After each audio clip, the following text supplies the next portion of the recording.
संबंध से पहचाना हमने, कौन सा देवदत्त है ये? हाँ, बनारस में जो हमने देखा था, सा अयम, यह तो वही देवदत्त है, ठीक है ना। कौन सा देवदत्त? जो हमने बनारस में देखा था, तो उसी की यहाँ पर बात कर रहे हैं कि एक तो शब्द हो गया इसमें तत्काल विशिष्ट, ठीक है, और एक होगा ए तत्काल विशिष्ट। तो इन दोनों का जो संबंध है, ये कह रहे हैं कि जैसा कि यह वही देवदत्त है इत्यादि वाक्य में क्या है, तत्काल विशिष्ट देवदत्त का बोध कराने वाला साह, ठीक है ना, तत्काल, और वह साफ वही होता है ना। और इस शब्द का एक तत्काल विशिष्ट देवदत्त का कथन कराने वाला अयम, ठीक है ना। सा और अयम, अयम क्या होता है? यह इस शब्द का एक ही शरीर में तात्पर्य संबंध कराना, ठीक है, तात्पर्य बोध कराना संबंध है। अर्थात वो कह रहा है कि सा और अयम का तात्पर्य क्या है? तात्पर्य, तात्पर्य क्या है? एक ही शरीर में संबंध बोध कराना, अर्थात सा और अयम में कोई अंतर नहीं है, ठीक है ना। सा और अयम में कोई अंतर नहीं है, इन दोनों के माध्यम से क्या हुआ, इसका तात्पर्य संबंध हो रहा है। अर्थात जो देवदत्त हमने पहले देखा था, सह, या यहाँ पर दिया ना अयम, यह है कौन सा देवदत्त है? वही देवदत्त है जो हमने बनारस में या अजमेर में या हमने कहीं भी देखा था। तो इसको हम कहेंगे सामान्य अधिकरण संबंध। दोनों के तात्पर्य से हमें क्या पता चला? उस देवदत्त के विषय के बारे में, देवदत्त के बारे में पता चला, क्योंकि ये दोनों पद अलग नहीं है, ठीक है ना, ये दोनों पद अलग नहीं है, एक ही है। तो आप देखिए, जो समान अधिकरण संबंध है, इसमें हम पदों को आपस में अर्थ करते हैं, पदों को जोड़ते हैं। अब जब हम विशेषण विशेष भाव में जाते हैं, जब हम विशेषण विशेष भाव में जाते हैं, तो वहां पर क्या करते हैं, पदों के अर्थों में हम देखते हैं कहाँ समानता हो रही है। और जब हम लक्ष्य लक्षण भाव संबंध में जाते हैं, तो हम देखते हैं उसमें आंतरिक गुणों के कारण, ठीक है ना। तो यहाँ पर मेरे कहने का तात्पर्य, इस पूरी लाइन का कहने का तात्पर्य यही है कि ये कौन सा देवदत्त है। तो यहाँ पर इन्होंने स्पष्ट किया, मतलब कि अस्मिन वाक्य तत्काल विशिष्ट देवदत्त वाचक सा शब्द, ठीक है, तत्काल मतलब उस समय कहा कि यह वही देवदत्त है। कह रहे ए तत्काल विशिष्ट देवदत्त वाचक अयम शब्द है। अयम ये है, अयम क्या हुआ, ये ए तत्काल विशिष्ट हो गया। तो कह रहे हैं अयम शब्द एक अस्मिन पिंडे तात्पर्य संबंध। जब हमने मान लीजिए एक एक अस्मिन और एक जैसा, ठीक है ना, कह रहे पिंड देखा कोई, अर्थात मानव की आकृति वाला पिंड देखा कोई, उसी को इन्होंने कहा तात्पर्य संबंध, ठीक है ना। कौन सा पिंड देखा? देवदत्त। यह कौन सा देवदत्त है? इसी से सामान्य हमने, अगर आपने पढ़ा होगा थोड़ा उपमान, तो जो उपमान की परिभाषा जो हम करते हैं वहां पर, उसी प्रकार से थोड़ा सा समझ लेंगे। अर्थात ये वही देवदत्त है जो हमने पहले देखा था। तो ए तत्काल और तत्काल दोनों शब्दों में, तो यहाँ ए तत्काल शब्द क्या है? अयम है। तत्काल विशिष्ट शब्द कौन सा है? सा है, ठीक है ना। ये दोनों पदों को समान अधिकरण संबंध से जोड़ता है। और ये तत्वमसी, आगे इसमें जब चर्चा करते हैं कि तत्वमसी इति वाक्ये अपि परोक्षत्वाद आदि विशिष्ट चैतन्य वाचक तत्पदस्य अपरोक्षत्वादि विशिष्ट चैतन्य वाचक त्वम पदस्य एक अस्मिन् चैतन्य तात्पर्य संबंध।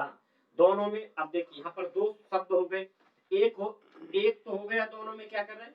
परोक्ष, परोक्ष क्या हो गया, हम पहले देखें, और एक क्या हो गया?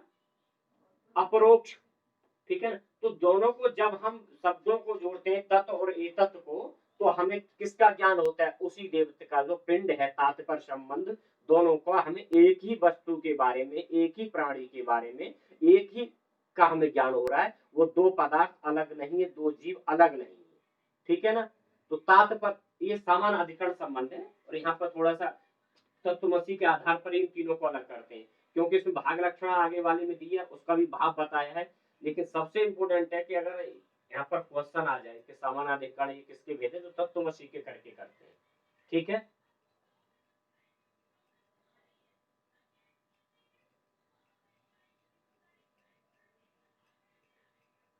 सत्येंद्र जी,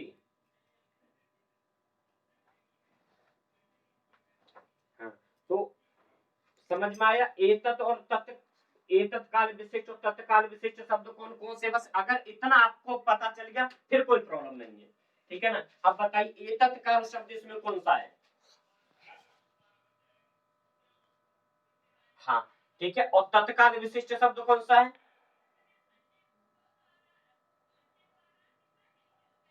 शाह, ठीक है ना।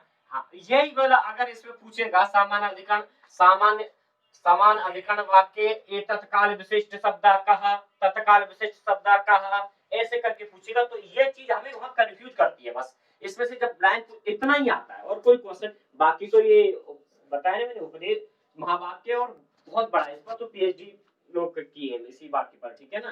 तो वेदांत का बहुत बड़ा वाक्य है। आगे हम देखो इसी में से हम ब्रह्मास्मि पर आएंगे तो पूरा पता चलेगा हम ब्रह्मास्मि का अनुभव कैसे होता है, ठीक है। अब देखिए दूसरा संबंध देखते हैं। जयपाल दोबारा जुड़ गए, आवाज आ रही है ठीक से? हाँ। चलिए दूसरा है विशेषण विशेष भाव संबंध, ठीक है।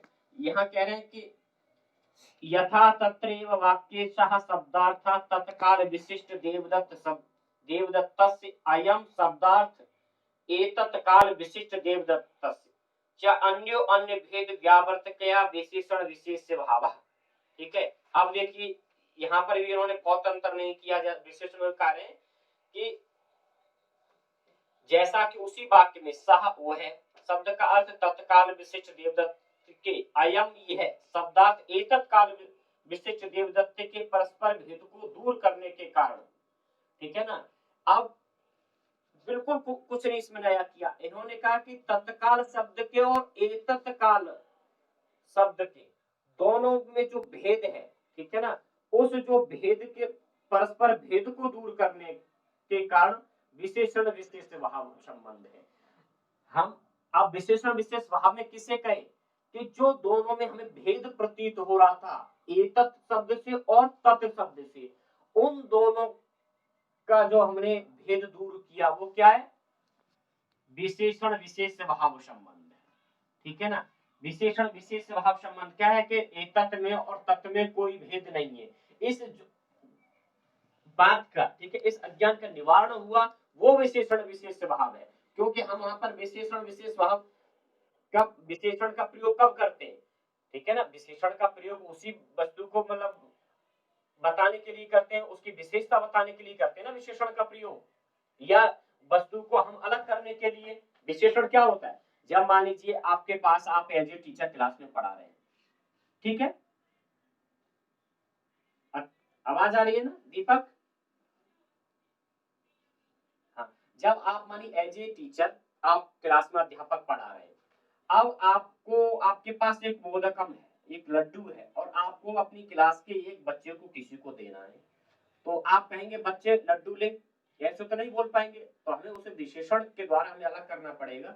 फिर हम कहेंगे पीली कमीज वाले को लड्डू दो, या पीली कमीज वाले इधर आओ, ठीक है, तो हम उसे अलग करते हैं। तो ये दोनों जो शब्द है, ठीक है ना, उसी प्रकार से उनकी विशेष अयम और सा, इन दोनों को अलग करके उनके भेद को, तो परस्पर भेद था कि इन दोनों में भी कोई भेद है, अर्थात कोई भेद नहीं है। सा और अयम ये एक ही व्यक्ति है, उस भेद को जब दूर करता है तो उसे हम कहते हैं विशेषण विशेष भाव संबंध, ठीक है ना।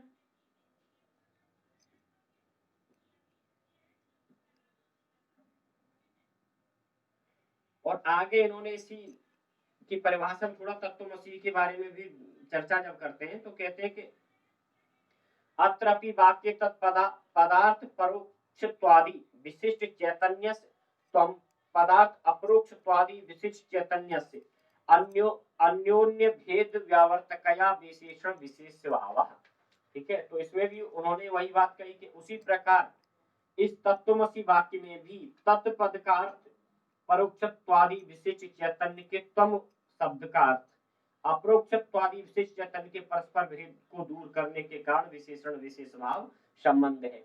क्योंकि वहां पर भी उन्होंने कहा ना क्या, तत्वमसी तुम वही हो, ठीक है ना। अब तुम कौन हो ये बात ही बता रहा है कि तुम ज्ञानवान हो क्या हो, उसके बारे में पूरी उसको आचार्यों से उपदेश दिया है, तुम कौन हो, ठीक है ना। उसके स्वरूप को उसके स्वरूप की जानकारी दे रहा है। तो यहाँ पर भी उसी को इसलिए रिलेट करता है, उससे किससे संबंधित करता है, इसे तत्वमसी से। और तत्वमसी के अंतर्गत ये तीनों संबंध फिर आ जाते हैं।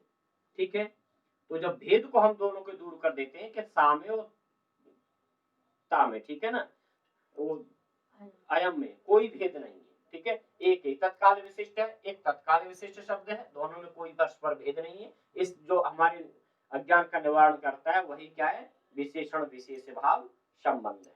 ठीक है, अब इन्होंने तीसरा दिया लक्ष्य लक्षण संबंध। ठीक है, लक्ष्य लक्षण संबंध, तो कह रहे हैं तू यथा तत्रैव वाक्ये सा शब्द अयम शब्दयो तद अर्थयो वा वृद्ध तत्काल एतत्काल विशिष्ट पर त्यागेन, ठीक है, विशिष्ट पर त्यागेन अवृद्ध देवदत्तेन सह लक्ष्य लक्षण भावा। ठीक है, तथा अत्रापि वाक्ये तत्त्वं पदयो तदर्थयो वृद्ध अप्रोक्षतम अप्रोक्षत्वादि विशिष्टत्व पर त्यागेन अविरुद्धा चैतन्येन सह लक्ष्य लक्षण भावा इयम एव भाग लक्षणा इति उच्यते। इसी को हम क्या कहते हैं, भाग लक्षणा कहते हैं। जो भाग लक्षणा कल मैंने लिखा है मीठा साहब, तो कह रहे हैं कि जैसा कि उसी वाक्य में सा वो है और अयम ये है, इन दोनों शब्दों एवं उनके अर्थों में परस्पर विरुद्ध प्रतीत होने वाले, ठीक है, परस्पर क्या विरुद्ध प्रतीत होने वाले अतीत और वर्तमान की विशिष्टता का प्रत्याग करके, अतीत और वर्तमान कैसे, अभी हम देवदत्त को कहाँ देख रहे हैं, वर्तमान में, और संबंध उसका कहाँ स्थापित कर रहे हैं हम, अतीत में। आज हमने देवदत्त को यहाँ देखा दिल्ली में, और पहले यह वही देवदत्त है, कौन सा, जो अतीत में हमने देखा था, ठीक है, कुछ समय पहले देखा था। तो वही बात इन्होंने कही कि अतीत और वर्तमान की विशिष्टता का परित्याग करके समान रूप से स्थित देवदत्त रूप अंश में तात्पर्य का बोध कराना ही लक्ष्य लक्षण संबंध है। ठीक है ना, जब अभी एक जब शायद आपने में मीमांसा की बात करें तो वहां पर एक तात्पर्य शक्ति भी आती है। ठीक है ना, तो उसी से कहने कि इस तात्पर्य को उन्होंने क्यों लिया कि देवदत्त रूप अंश में तात्पर्य का बोध कराना ही लक्ष्य लक्षण संबंध है। अर्थात इसके अतिरिक्त इस वाक्य में भी तत् और तम इन दोनों पदों का अथवा दोनों अर्थों के परस्पर विरुद्ध वही परोक्ष और अपरोक्ष का अविरुद्ध चैतन्य के साथ लक्ष्य लक्षण संबंध है। और यही उन्होंने क्या कहा, भाग लक्षण उच्यते। तो अब ये थोड़ा सा क्लियर हुआ, अतीत और वर्तमान की विशिष्टता का परित्याग करके, अतीत और वर्तमान की विशिष्टता का, क्योंकि इस वाक्य में सो अयम देवदत्ता, ठीक है, सो अयम देवदत्ता, यह वही देवदत्त है। तो एक वाक्य इसमें क्या है, अतीत काल का, और एक वाक्य क्या है, तत्काल का, ठीक है ना, वर्तमान काल का। तो इन दोनों शब्दों को जब संबंध स्थापित किया तात्पर्य के द्वारा, इन्होंने क्या बताया कि देवदत्त रूप जो अंश है उसका तात्पर्य बोध कराना ही अर्थात लक्ष्य लक्षण संबंध है। तो इस प्रकार से ये तीनों संबंध हो जाते हैं। अब इसी में क्या कहा कि यही भाग लक्षण है, और इस जो तात्पर्य को बता रही है, तात्पर्य को कौन सी शक्ति बता रही है, ठीक है, तात्पर्य बताने के लिए लक्षण भाग लक्षणा कहते हैं। वो अलग से एक मतलब लक्षणा दी गई है, क्योंकि तात्पर्य शक्ति सामान्यतः शब्द की शक्ति कितनी होती है,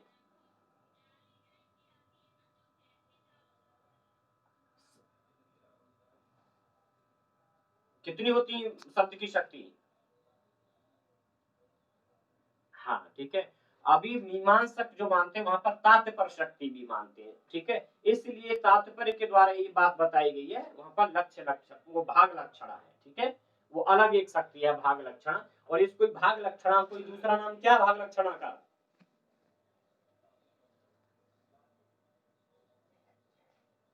जयपाल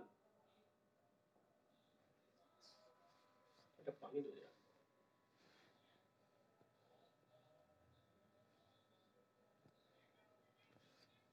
जह जह लक्षण, लक्ष्मी